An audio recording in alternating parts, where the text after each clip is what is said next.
This is Our Side of Addiction, the podcast.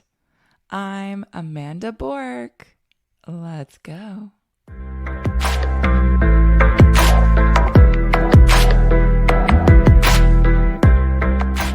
Hello. What is going on? How are we doing and feeling today? Listen, tell me something. Maybe I'm deficient in a vitamin, but I'd say the last couple of months, I feel like there's always an eyelash in my eye. Now, they look normal, but for some reason, there's always one in my eye. And if there's something in my eye, it's like an emergency. I will stop my car and pull off to the side of the road. I don't like that feeling. I don't like how sometimes they're just like sitting on the edge of your eye and poking you. Sometimes you can't find it, but something's in there. I hate that sensation. And I feel like I'm battling my eyelashes. I haven't even Googled it if I'm deficient in a vitamin or like why suddenly they're dropping into my eye. Like, what the heck is that? I don't know. It's a mystery, y'all. You know what else might be a mystery to us? Our topic of the day. Segue like that. How we could possibly lose our identity when we love an addict. This is a great conversation. I say that about every single episode. I think they're all great. They're all my babies. But we can lose our identity loving an addict. We can also feel like we lose our identity when our addicts get clean and are in recovery. But specifically today, we're going to be talking about our identity as it's associated with our addicts when they're active. There is a lot that goes on when we love an addict. It is turbulent. It is up and down. It's intense. It's dysregulating. It's disorienting. Sometimes it's progressive. Sometimes it's slammed at you all at once. Sometimes it comes in waves and you do your best to manage. I'm sure you've taken a look in that mirror and not even recognized yourself. Like, who am I? Maybe you felt as though there was a stranger looking back at you in that mirror. Who am I? What am I doing? What have I been doing? A lot of those traits you associate yourself with aren't present anymore. Maybe you used to laugh. You used to have fun. Life was light and felt flowy and easy. You had hobbies. You had goals and aspirations. You had a social life, maybe even a romantic life. You certainly had dreams or some kind of vision for your future. Yet, that feels so far away. Even if it wasn't too far away chronologically, because you haven't felt those things in a while, it feels like you forgot how to feel that or what that was like to be that person. And now it's just this consumed with your addict. Will I make it through the day? Will they make it through the day? Will they use today? Will there be a crisis? Will I have to take an emergency flight somewhere? Will I have to look for them on the streets tonight? Will other family members be calling me with a crisis and emergency of theirs? If I call them, will they answer? Are they safe? this state of mind, these thoughts, these changes for you, they morph you into a different person. And that now here you are looking in front of that mirror, not knowing who's staring back. What exactly is identity? This is our sense of self, this stabilized idea of who we are. It's comprised of our values, our beliefs, interests, goals, our relationships, maybe our purpose, personality as well. Your identity is answering, who am I? What matters to me? What do I want? What kind of person am I? What kind of person am I becoming? We can think of our identity as this internal story of who we are. I would never do that. I always do that. This narrative, it helps us navigate situations and life in general. It gives us direction, consistency, stability, and even meaning. When we don't have that, or we feel as though we're shifting away from previous belief of self, it can cause us to feel lost, confused, isolated, and even sometimes in this almost negative space where we don't associate anything with ourselves anymore. We're kind of numb and neutralized in our identity. And as you know, we are complex. Our identity isn't just one thing. It's multifaceted. You have all kinds of roles, and there are varying degrees of who you are. To your mother, you're kind of this one type. To your best friend, you're another type. To your sibling, you're something else. To your partner, you're another thing. We're kind of multidimensional to a certain extent. We can be parents and spouses and friends. We can be professionals. We can be athletes or travelers. There are parts of us.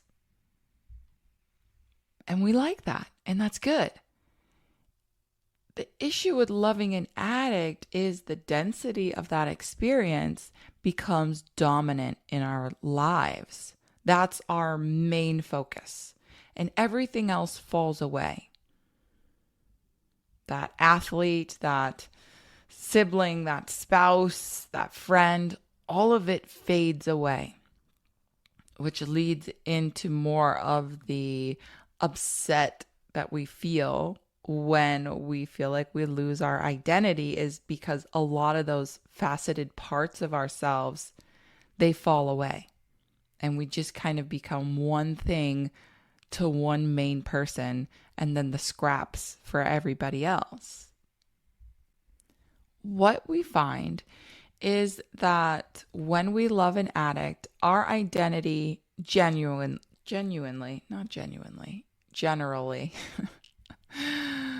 it's the morning, okay? And I am just now speaking. Generally. What was I saying? It changes progressively. You don't wake up one morning and be a completely different person, or suddenly have it all hit you at once.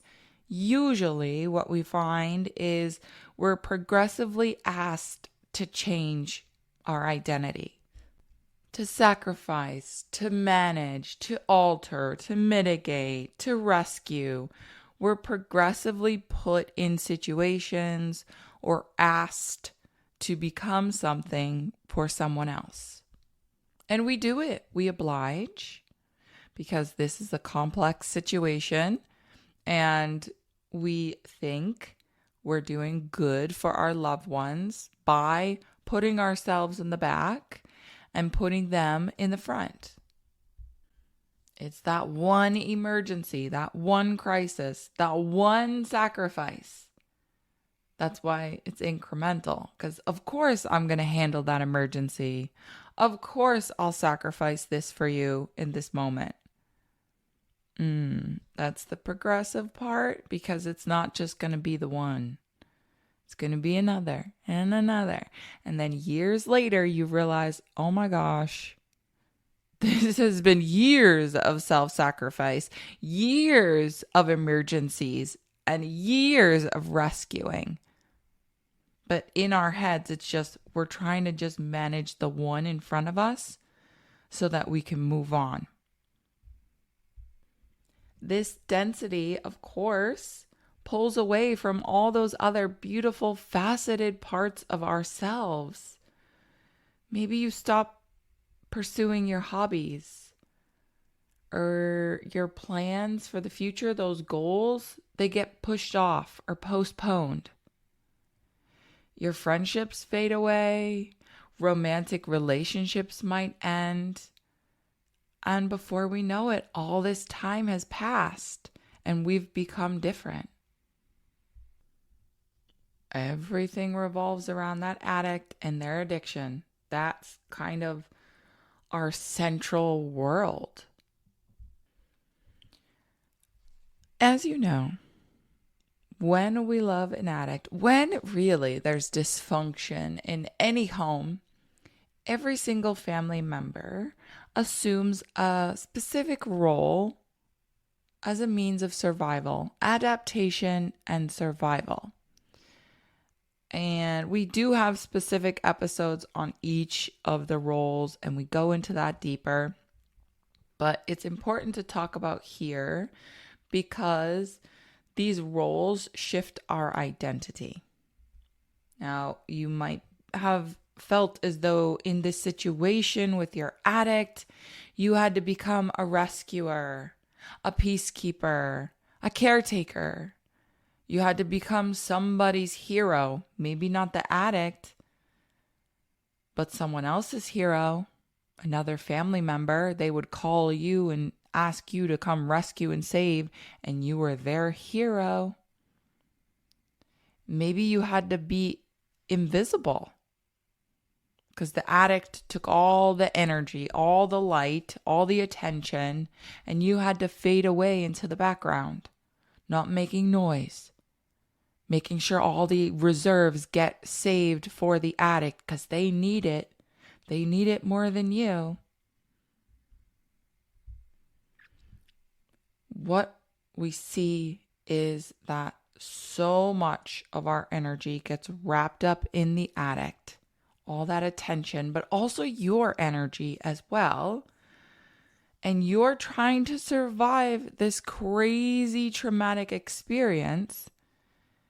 You're assuming some type of identity with them or for them. And it's such a dense experience that it changes who you believe yourself to be. Now you believe yourself to be the hero or the rescuer or the forgotten one. That's who you assume in your head is who you are now. You're not just becoming the helper, becoming the rescuer. You completely fuse yourself into that role and assume it as your new identity. This is a very deeply emotional experience, our identity, of course. I mean, think about it. If you had no identity, you wouldn't know who you are or where you're going or even what decision to make because who am I? We base our decisions on who we are. We tend to assume these roles and take them on very deeply. and get our purpose and meaning from life from this role. Because remember, if everything else is fallen away, all that multifaceted, multidimensional you is gone and you're just one layer, all of your hopes and dreams, all of your purpose, all of your reward is channeled into this one function of serving or surviving your addict. We get all of our needs met here now. This could be the need of being responsible, being dependable, being the strong one, being the one who manages everything, the one who holds it all together. That now becomes your purpose in life. My purpose is to be the hero to my addict or to this other family member. My purpose is to be the strong one so everyone can lean on me. My purpose is to be the rescuer, to come in whenever there's a crisis and manage it, take care of it. This is now our entire purpose in life. Within that, we become proud of it. We enjoy it in a certain sense. You may say, no, why would I ever enjoy rescuing someone from a crisis? It gives you meaning and purpose and direction. Every human being is looking for that or is living within that. This is where you're getting your fulfillment. Even though it's exhausting, even though you hate it, because everything else is gone, this is all you got left. And so you're going to make the most of it. I feel useful. I feel desired. I feel like I can make a difference. I can hold it up for everyone else. This identity shift is keeping your head above water, really. And you are having an impact on other people and you like that and it feels good, even if it's dysfunctional. We're having our purpose. The problem is that we become stuck here. We adapted this to survive and we're generating our entire purpose from life right here in this scenario. And then we just stay stalled right there. Why are we staying stalled? Let's go over a few of the contributing factors. It's this identity right now with your addict, this morphed identity. It becomes predictable. And you know this. Ooh, do you know this? When you love an addict, there's not much predictability. Maybe you can kind of sort of sense what's coming next, but not most of the time. It's very unstable, very scary and turbulent. You're kind of having whiplash. There's always some crisis, emergency, drama happening with an addict. And it's scary. We don't like that unpredictability. People, humans, they don't like that. Yet, this role that you assume, this identity, becomes almost an illusion of order or control. There's some kind of sequence of events that get to happen, and that feels stable. Say, for example, you're the hero, okay? Someone comes to you with a problem. Could be another family member, could be your addict. Someone's coming in with an issue. Now it's your turn to shine.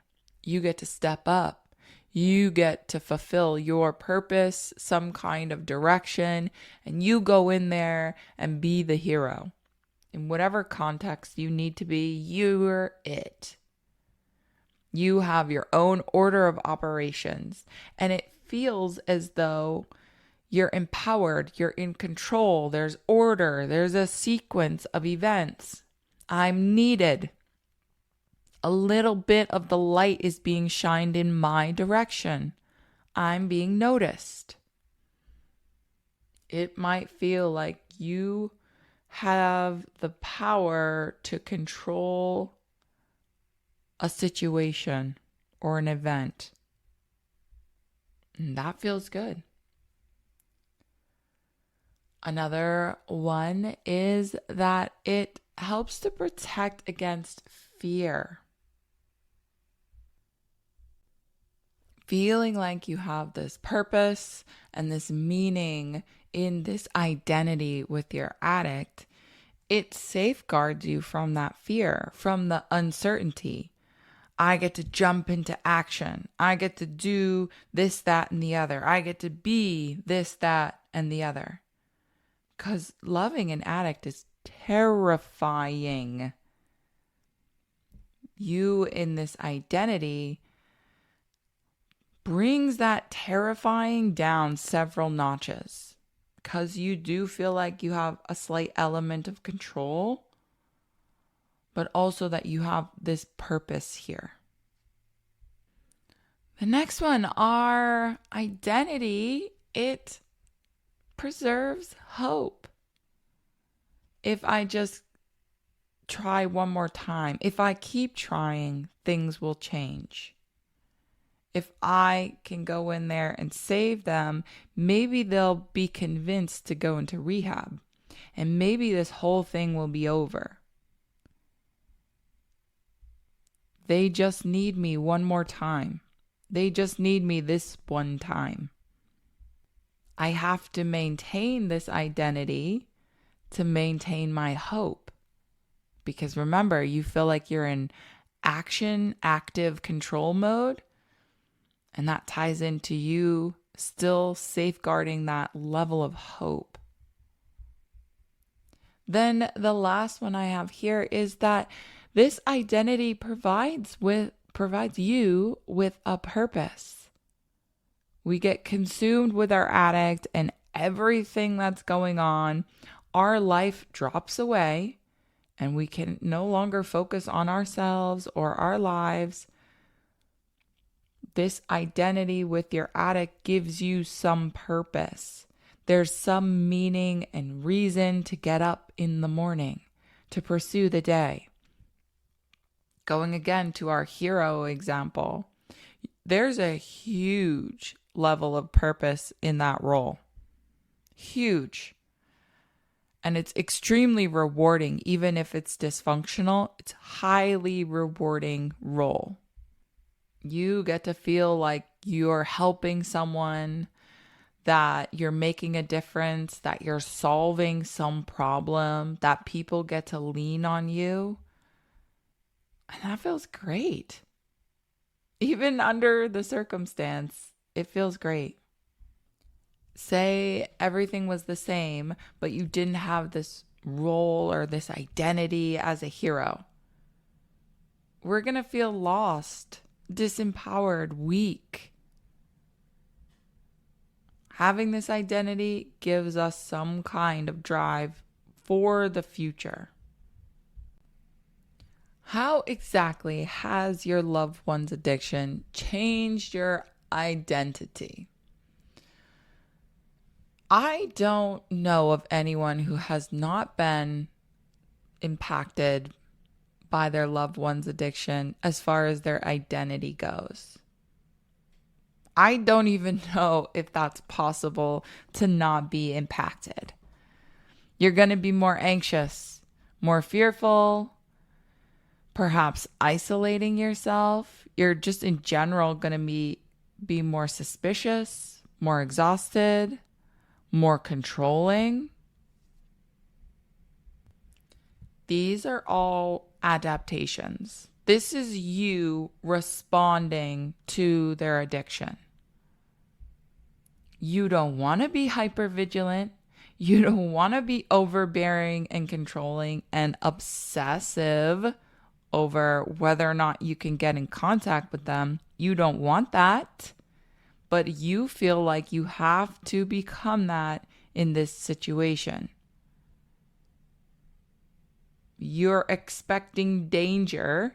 So you're trying to be hyper vigilant to diminish that, even just if it's slightly. You had to become controlling, because if you weren't controlling, everything would fall apart. This thing would get worse. We adapt to their addiction, and then we get stuck in that controlling, hypervigilance, all of that obsessiveness.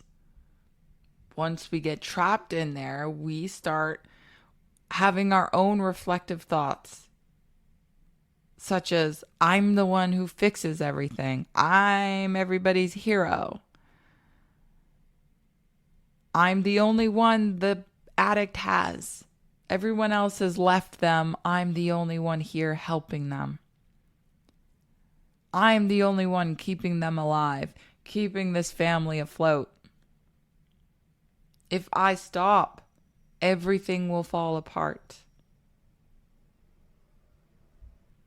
Maybe some of that is even true. And that would be easy for those things to be true. But that's an enormous burden for anyone to bear. Asking you to be responsible for another person's decisions, or trying to control another person's life, or trying to see a crisis before it even appears, that's not even realistic. But that's the position that you're put into. And you take it. Boy, do you take it. You stand up strong and you take it. You assume it. Staying stuck in this mindset of, I have to be this identity or things will get worse, that often creates backlash. There's a opposite side of that, and you're going to feel the downside of assuming that identity and having all that pressure bared upon you. Anxiety, depression, burnout, because you're not going to sustain that forever, Emotional exhaustion, relationship problems, not only with your addict, not only with other family members, with your friends, with romantic partners, at jobs. You're gonna definitely be resentful. You are gonna be very resentful because of everything that's being asked of you. I'm in this situation. I'm suffering. I'm doing my best to adapt and survive. I'm assuming another fucking identity here. And still more is being asked of me. I've sacrificed all of my life. I don't have any plans for the future. My career has gone to shit. My bank account is nothing. You're gonna have resentment, okay? And that eats you up inside. We pay for all of that with those downside ailments. And those are mental, they're emotional, they're also physical. Let's talk about your identity shift and how it impacts your addict, because it does. Interesting, because it feels like your addict caused you to shift your identity, but then they're being impacted by your shifted identity. You're assuming an identity in response to the addiction. Say you're a rescuer or even caregiver, whichever one you like. You're adopting this identity. In turn, your addict is going to respond to you as the rescuer. They're going to be the victim. They're going to be hyper dependent on you. They're maybe going to be a little more irresponsible because they know you're going to rescue, you're going to caregive. And all of these things, they're not happening at the front of our awareness. This is subconscious. We subconsciously respond to everyone's role and how people participate with us, what our dynamic is. We adjust and adapt to that. And that's what your addict is going to do. It's crazy because they kind of forced you into this role. And now, based on this new role, they're adapting. They're becoming a victim. They're more irresponsible. They're dependent on you now. It's like this loop. What is that? The snake eating its own tail. We are always going to find balance, even if it's a dysfunctional environment. When you overfunction, say you're the rescuer, caregiver, you're overfunctioning, what's going to happen is the other person or other people are going to start underfunctioning. So it's balanced, you see? Because they're linked, your shift in identity is influencing other people's behaviors. If you treat an addict as though they're incapable, they will behave as though they are incapable. We have a whole episode on learned helplessness. Please check that out because that's exactly what we're talking about. If you treat me like I am a dependent, I will behave as a dependent. If you're always rescuing me, guess what? I am going to continue to need rescuing. I will make sure you have something to rescue. We can use this as leverage because if that's true, then the opposite is true. If you expect me to take responsibilities, if you expect me to behave in a certain manner, we typically see people either rise to that expectation or they get out of your way.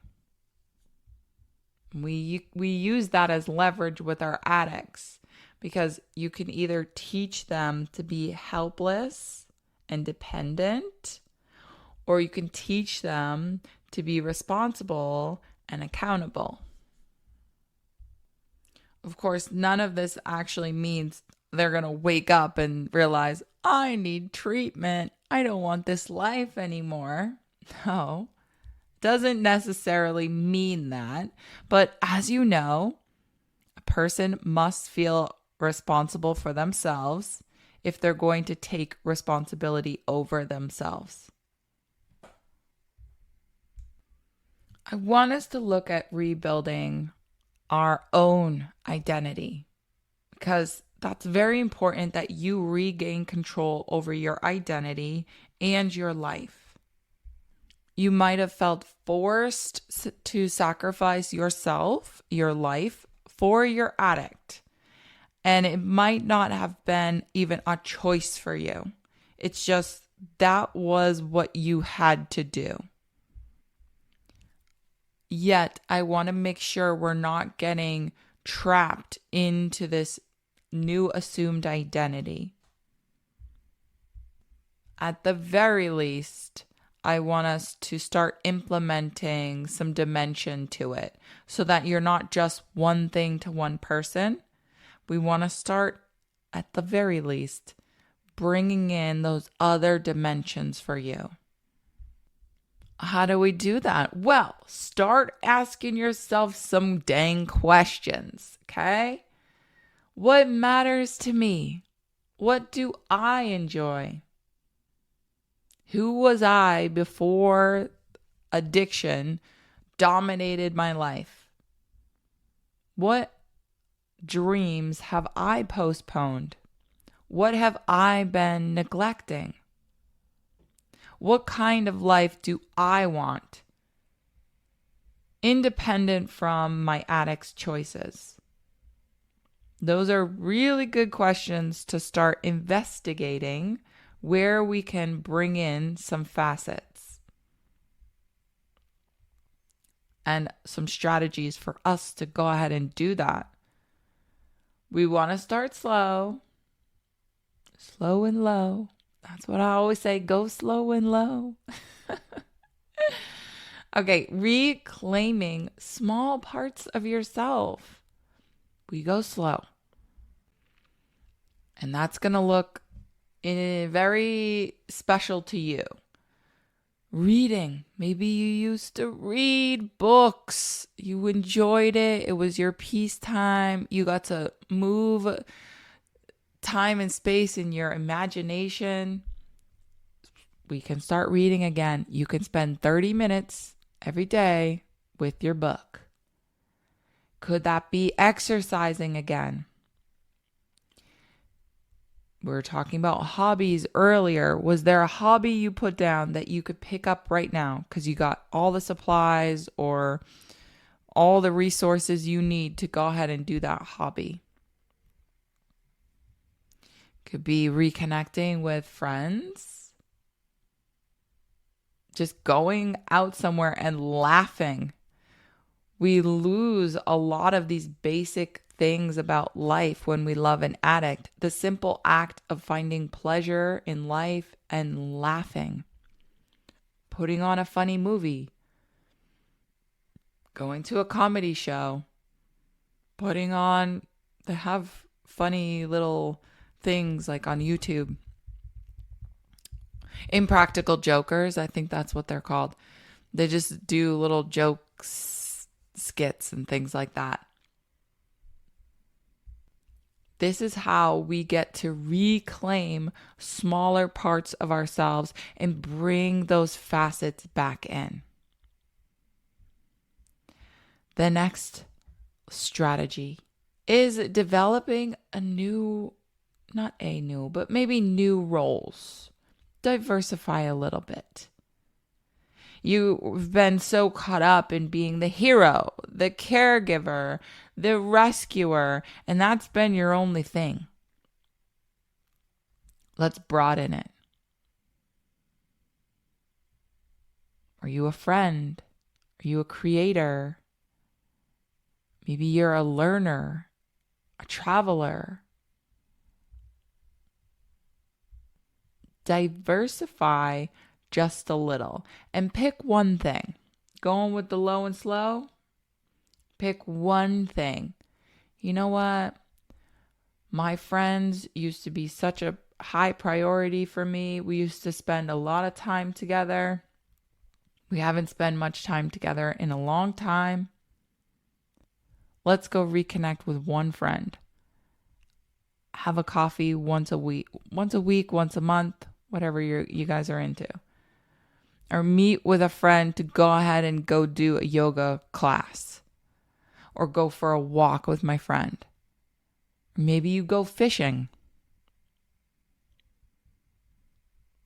Bringing in one thing to diversify. The next strategy is to build your community. We can feel very isolated when we love an addict. Everything gets pushed to the outside, and you can feel alone in there.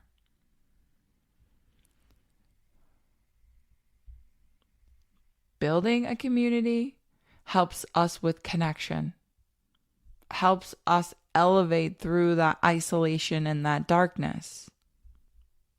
You get to be more than the caregiver, the hero in your community. You get to be maybe a friend or an inspiration or the jokester or whatever you get to be. People see you differently in those places than you're seen with your addict. You get to experience those multifacets in your community with your people. You're more than an addict's loved one there. That's going to make it easier for you to not only diversify, but to bring some pleasure back into your life. And you're going to see you as more than an addict's loved one too. You get to be more than that. You can do this in many ways, building your community. I know some people's community is yoga groups and networks. There are groups online. You could maybe become a volunteer and feel connected to community. There are all kinds of community events that happen. Just go ahead and do a little Google search. There are support groups for you. Find something that you feel aligned with and explore it. And say you start exploring it and you decide you don't like it there. You don't gotta stay there. Hello, you don't gotta be there.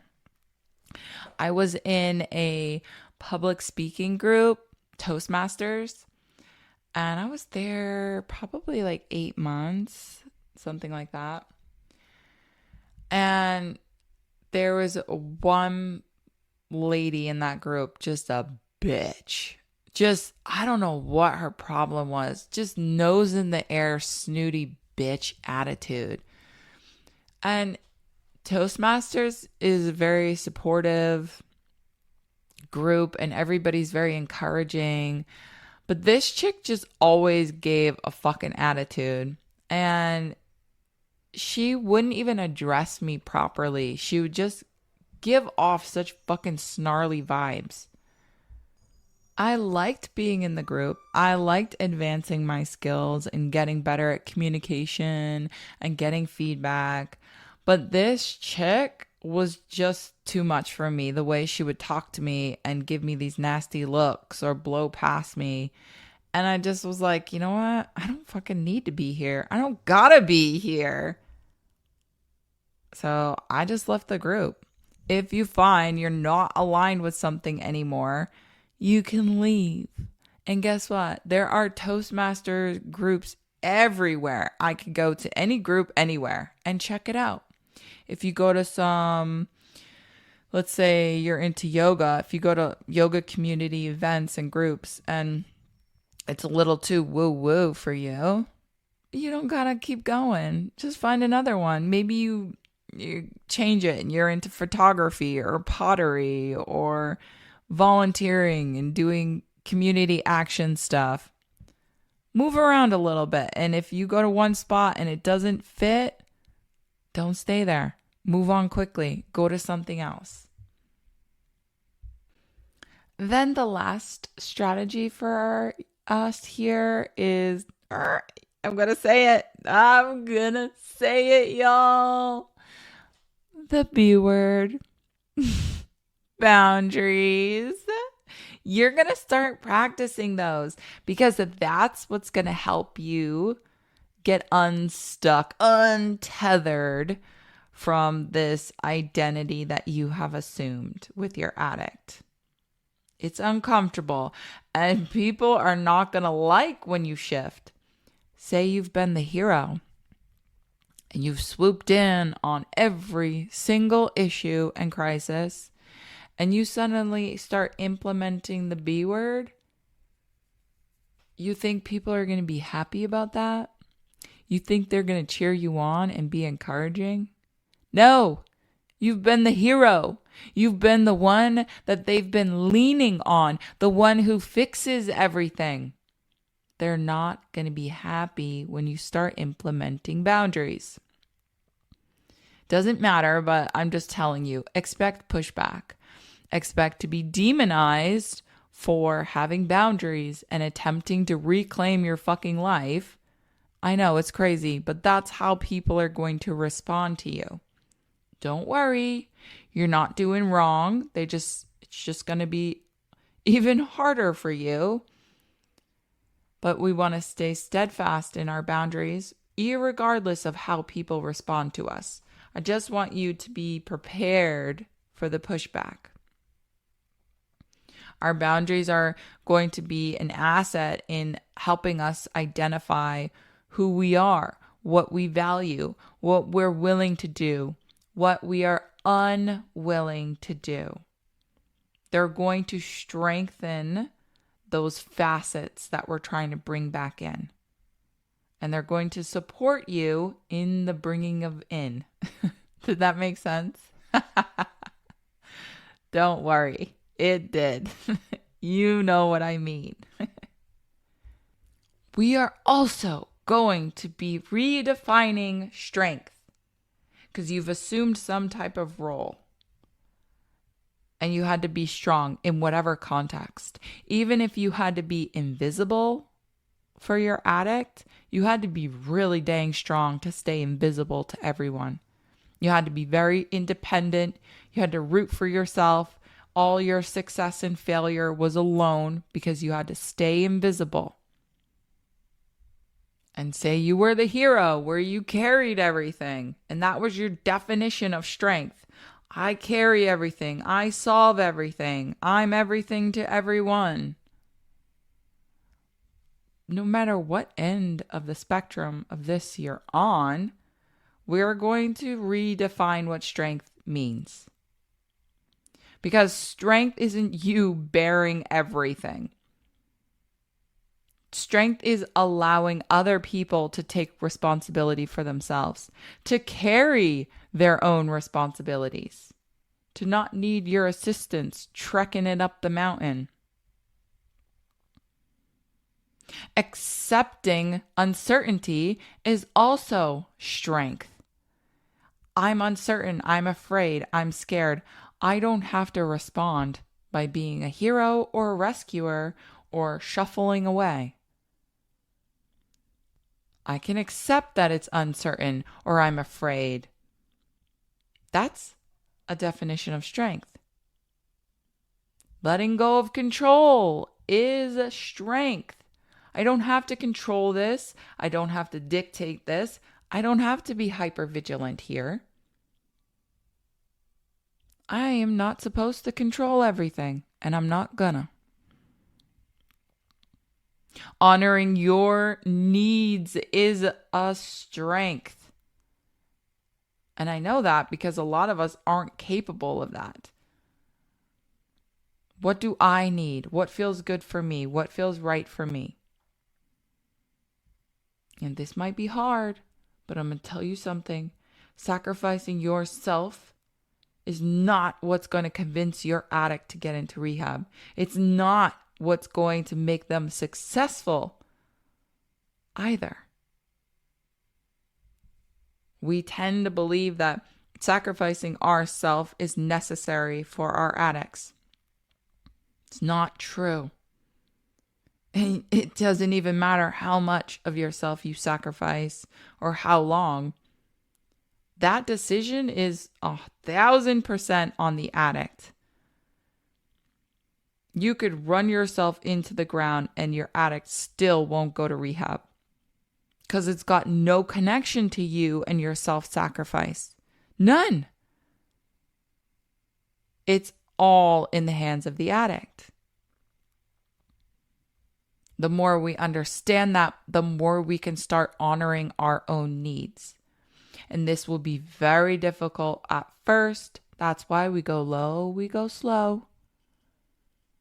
What do I need right now? I need some space. I need a walk. I need to go stretch. I need to go do some push-ups. Whatever your need is, not big or small or crazy to other people, I don't care. What do you need? And then you go ahead and fulfill that for yourself. Just start small. That's very much a definition of strength. You know what else is strength? Is remaining compassionate without sacrificing yourself. I can have so much empathy for you. I can be very compassionate with you, but that does not mean I'm now then required to sacrifice myself for you. Redefining what strength actually means is going to help us unstuck from that identity we've assumed with our addicts. When we love an addict, we spend an incredible amount of time asking ourselves, how do we save them? How do we change this situation? How do we get them in rehab? How do we convince them? How do we shake them awake? And we become obsessed with those questions. And we assume identities based around survival, yes, but also trying to answer those questions. We get shifted really far out in that deep end. We get stuck in that identity that we assumed. To bring us back out, because you're not in safety right there. In that deep end, that's shark-infested waters. And your big toe ain't touching the bottom of anything out there. We need you to come back in here. Start asking some questions for yourself. Right? All those other questions were based on your addict. But what about you? How do I find myself again? How do I rebalance my focus?